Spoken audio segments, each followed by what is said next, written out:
Hello friends, आप देख रहे हैं रजत के मोटिवेशनल्स। मैं रजत खरे आप लोगों के साथ। आज का हमारा टॉपिक है दी कॉम्प्लेक्स सिचुएशन, उलझी हुई परिस्थिति। देखिए बात हुआ कॉलेज का मेरा पहला दिन था। उस दिन कॉलेज में मैं अकेला ही पहुंचा था।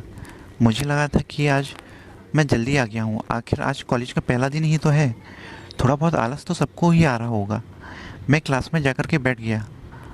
क्लास टाइम से 15 मिनट लेट मेरी दो दोस्त आईं, जिनका नाम कोमल और वंशिका था। मैंने उनसे कहा, मुझे लगा था आज कोई नहीं आएगा।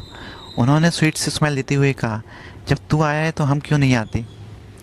यह कहते हुए वह आकर बैठ गई। पहला लेक्चर पीके जैन सर आए और उन्होंने कहा, आखिरी क्लास में अपनी अटेंडेंस लिख कर दे जाना। और वो यह कह के चले गए। हमें कुछ बोलने का मौका भी नहीं दिया। हम इस आशा में बैठे रहे कि आगे कोई क्लास लगेगी और हम तीनों आपस में बात करने लगे। अचानक ही बात बात विवाद पर डिबेट में कब बदल गई पता ही नहीं चला।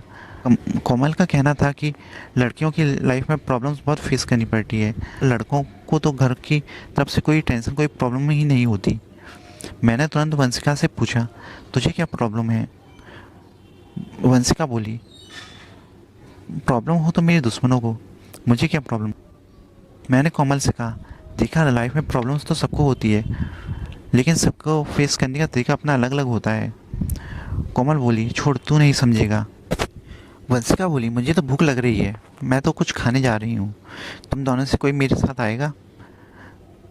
हम दोनों ने मना कर दिया। वंशिका फिर बोली, अरे खाना हो तो आ जाओ, शर्माओ मत, मैं पैक करा लाऊंगी।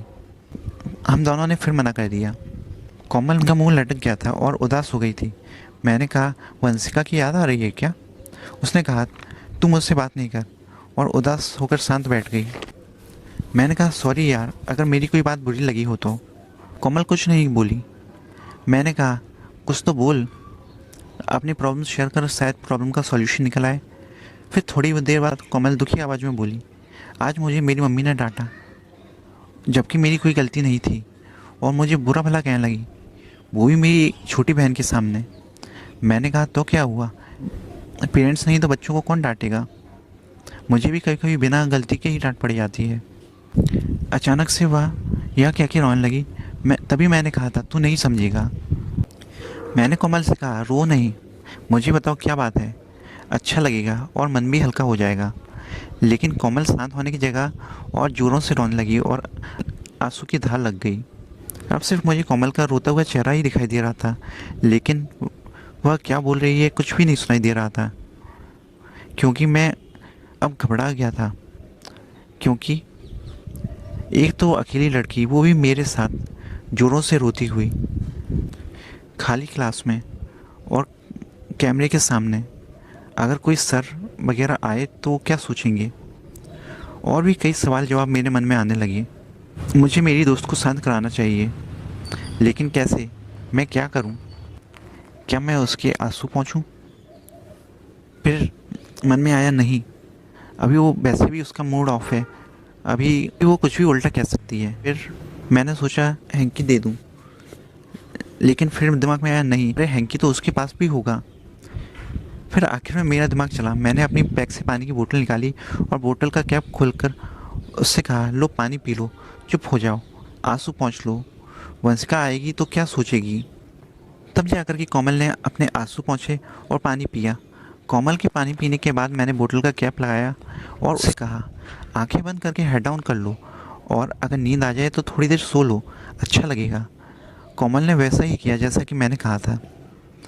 उस समय तो मेरी दिल की धड़कनें इतनी तेज़ हो गई थी कि अभी तक धड़कनें और घबराहट रुकने का नाम ही नहीं ले रही थी।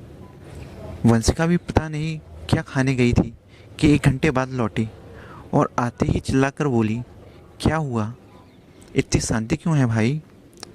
मैंने इशारे से कहा, श्श। वंशिका की आवाज़ सुनकर कोमल उठ गई, लेकिन उसका चेहरा अभी भी रोया हुआ सा था। वंशिका ने पूछा, क्या हुआ तुम दोनों को। मैंने कहा, कुछ नहीं, घर चलो। वंशिका फिर बोली, आखिरी क्लास और अटेंडेंस का क्या होगा। मैंने कहा, अटेंडेंस कल लगवा लेंगे, अभी बस घर चलो। मैंने कोमल से पूछा, फीलिंग फाइन। हम पार्किंग में पहुँचे। मैंने वंशिका से कहा, आज ड्राइविंग तुम करना। वंशिका ने कन्फ्यूजन से भरे हुए चेहरे के साथ कहा, हाँ। और हम लोग घर निकल आए। अगले दिन जब कोमल मिली तो उसने मुझे थैंक यू कहा। थैंक यू यार, कल तूने मुझे बहुत सपोर्ट किया और मैंने ना जाने तुझे क्या क्या बोल दिया। सॉरी सॉरी यार, प्लीज़ माइंड नहीं करना मेरी कल की बातों को। अब मैं कोमल से क्या कहता। कल तो मेरे दिमाग और कानों ने काम करना ही बंद कर दिया था और घबराहट के साथ मेरे दिल की धड़कनें भी हाईएस्ट पॉइंट पर जा पहुंची थी। उस टाइम तो मैं अपनी फिलॉसफी भी भूल गया था। लेकिन कल मैं एक बात अच्छे से सीख गया था कि लोगों को दूसरों की खुशियाँ अपने से ज़्यादा दिखती हैं और दूसरों के दुख अपने से कम, और यही दोनों बातें लोगों को हताश, निराश और उदास बनाती हैं। Thank you. हमें लाइक सब्सक्राइब करना ना भूलें।